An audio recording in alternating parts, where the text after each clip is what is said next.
You ever have one of those moments where someone thinks they've got you cornered, when in reality, they're the ones about to get smacked in the face with reality? That's exactly what happened to me, and to this day, it's still one of the most satisfying victories of my life. Imagine a woman so entitled that she calls the sheriff to throw you out of your own property, all while you're just standing there, biting your tongue, waiting for the perfect moment to drop the truth. If you've ever dealt with a Karen, someone who thinks the world spins on their schedule, who weaponizes rules they don't even understand, and who looks at everyone else as if they beneath them, you going to love this story. But before we get into it, hit that like button and subscribe, because this story is a roller coaster that ends with the sweetest payback you can imagine. Okay, so let me set the stage. I'm a landlord. Nothing fancy, not some millionaire mogul, just a guy who worked his tail off to buy a couple of rental properties so I could have some steady income on the side. One of those properties was this cute little house on the edge of town. 2 bedrooms, a backyard, nothing extraordinary, but it had character. My plan was to eventually renovate it, but in the meantime, I decided to rent it out. That's where Karen enters the picture. She wasn't my tenant. Oh no, if only it were that simple. The actual tenant was a quiet guy named Chris. Paid on time, never caused a fuss. A landlord's dream, honestly. But Chris had a girlfriend, well, technically an ex-girlfriend, who still floated in and out of his life like a bad smell. And that was Karen. The first time I met her, I knew. You ever just know? She had that haircut, you know the one, and the way she looked at me like I was some kind of servant. She asked me if the house came with maintenance included, and when I told her politely that Chris handled small stuff himself and I only covered big issues, she rolled her eyes like I'd just told her the sky was green. Fast forward a couple of months, and Chris tells me they've broken up for good. She moved out, he says, and I breathed a sigh of relief. Because honestly, she was the kind of person you just knew was going to cause trouble. But I figured, okay, that's his personal drama, not mine. I'll stay out of it. Oh, how wrong I was. About 3 weeks later, I swing by the property to drop off some paperwork for Chris, and guess who answers the door? Yup, Karen. She crosses her arms and glares at me like I'm the intruder. I'm standing there with this manila envelope in my hand, stammering for a second because what do you even say? Hey, is Chris here? She sniffs and goes, Chris doesn't live here anymore. This is my house now. I actually laughed. I thought it was a joke, but her face? Stone cold serious. She leans against the doorframe like she's Queen Elizabeth herself and says, if you need to contact Chris, you can go through me. Now, listen. I try not to lose my temper with tenants, or their plus ones, but this woman was testing me. I explained calmly that Chris was the tenant of record. His name was on the lease. The house wasn't hers, and if Chris really had moved out, I needed to be informed directly. She smirked, and then she said the line that still makes my blood boil to this day. Well, as far as I'm concerned, you're trespassing. Don't come back here without my permission. My permission. On my property. I clenched my jaw so tight I thought my teeth might crack, but instead of blowing up, I just said, have Chris call me, and I walked away. Over the next few days, I tried to reach Chris. No answer.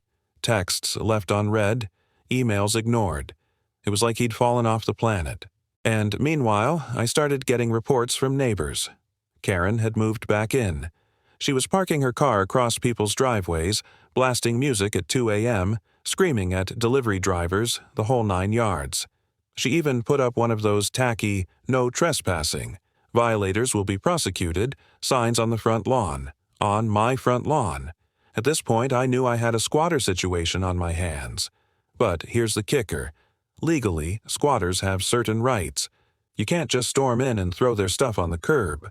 You have to go through the proper channels, file paperwork, get the courts involved. It's a long, annoying process.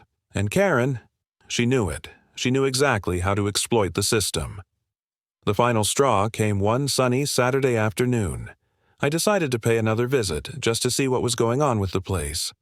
I pulled up, got out of my truck, and before I even made it up the walkway, Karen came storming out the front door like a bull. "What did I tell you about trespassing?" she shrieked, her voice carrying down the whole street. Neighbors peeked out their windows. I swear she was putting on a show just to humiliate me. I stayed calm. "Karen, this is my property. You are not on the lease. You need to leave." And that's when she pulled out her phone. Right in front of me, she dialed the sheriff's department. Loud enough for me to hear, she said, "Yes, I'd like to report a squatter. He's here right now, refusing to leave. Please send someone immediately." I stood there stunned. My heart was pounding, not because I was scared, but because I couldn't believe the audacity. She had flipped the script so completely, painting me as the intruder on my own property. Within 20 minutes, a sheriff's cruiser pulled up. 2 officers stepped out. Karen ran to them like they were her personal bodyguards, pointing at me and practically screaming, "That's him! That's the squatter! Arrest him!" The officers approached me, hands resting on their belts. "Sir, we got a call about a trespasser. Can we see some ID?" I handed it over without a word. Calm. Collected.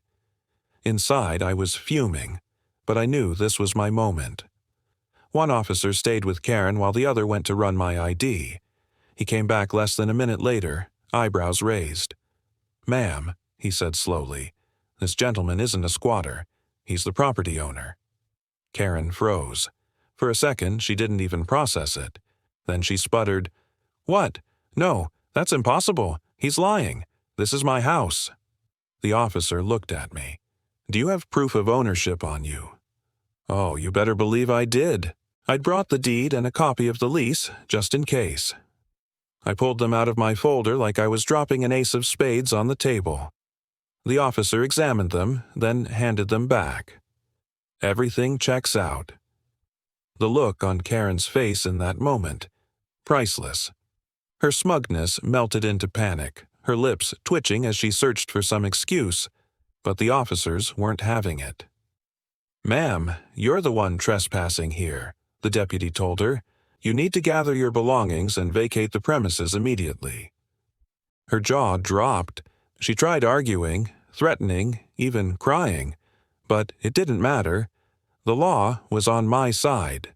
And I just stood there, arms crossed, watching the entire scene unfold like the finale of the best reality TV show ever made.